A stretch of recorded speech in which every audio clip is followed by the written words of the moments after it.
Of demand को एक बार revise कर लेते हैं। तो मैंने 3 पार्ट्स में डिवाइड किया हुआ है। सबसे पहले आ जाओ जो नॉर्मल नेम से सजेस्ट हो रहा है, जैसे कि प्राइस डिमांड, जो प्राइस से इन्फ्लुएंस हो रही है। प्राइस बढ़ेगा डिमांड कम हो जाएगी, प्राइस कम होगा डिमांड जो है बढ़ जाएगी, ठीक है, inverse relation.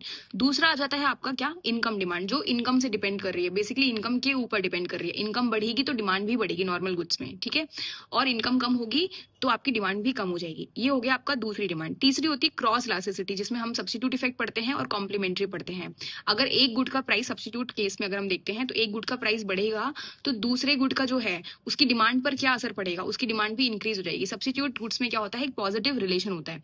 Talking about complementary goods में भी सेम चीज है, बस इतना याद रखना है कि भाई ये है कहीं ना कहीं सेम टाइम सेम चीजें जो यूज हो रही हैं, मतलब कि इंक, प्रिंटर, ये दोनों साथ में यूज होनी चाहिए। तो कॉम्प्लीमेंट्री में क्या होता है, अगर एक का प्राइस बढ़ेगा तो दूसरे की डिमांड भी कम हो जाएगी। इनवर्स रिलेशन है, नेगेटिव क्रॉस इलास्टिसिटी है, ये चीज बिल्कुल ध्यान में रखिए।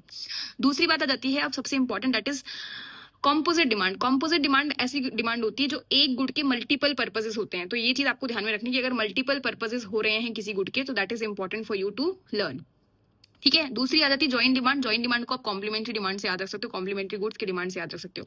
कॉम्पिटिटिव डिमांड को आप याद रख सकते हो सब्स्टिट्यूट इफेक्ट से।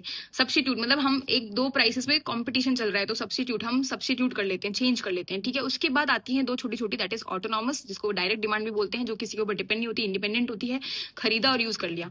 दूसरी आती है डायराइव्ड या फिर इनडायरेक्ट, जो कि बेसिकली हम खरीदते हैं सो दैट वो हमें डायरेक्टली बेनिफिट नहीं करती है, बट हम लोग उसको प्रोडक्शन में यूज करते हैं और आगे जाके हम बाद में फिर सेटिस्फाई होते हैं। तो बेसिकली हम उस गुड का यूज करते हैं फॉर प्रोडक्शन और आगे जाके इनडायरेक्टली वो हमको सेटिस्फाई करती है। तो ये सारे के सारे टाइप्स ऑफ डिमांड है जो आप रिवाइज कर सकते हैं।